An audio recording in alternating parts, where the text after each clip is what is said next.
Thank you, Madam Chair. Thank you, committee, for considering this legislation. Address some of the concerns that came up today. We all know gun violence is an issue. We also know that an armed citizen has the ability to defend themselves and their families, and that's what this is about. That's what constitutional carry is about. When we look at our founders, and the reason they said we have the right to keep and bear arms is not because they just come back from deer hunting. They used them for self-defense at those times, and they used them to defend themselves from a tyrannical government. When we talk about rights are not absolute, that's true, they're not. But when you're a felon, you give up those rights. They're not taken away. You have voluntarily surrendered those rights, which means you can't buy a firearm.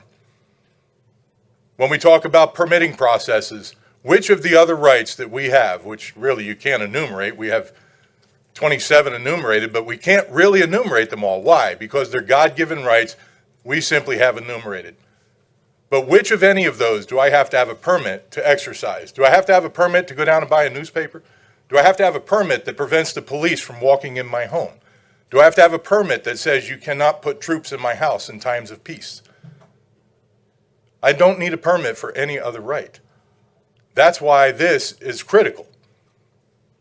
This is what constitutional carry is. As to the rising crime, I hear numbers thrown out at me, but I don't hear sources. I'll give you a source, the Federal Bureau of Investigation. Each and every time when we went to constitutional carry, to concealed carry permits, crime rates go down. When we go to constitutional carry without a permit, crime rates go down, according to the FBI.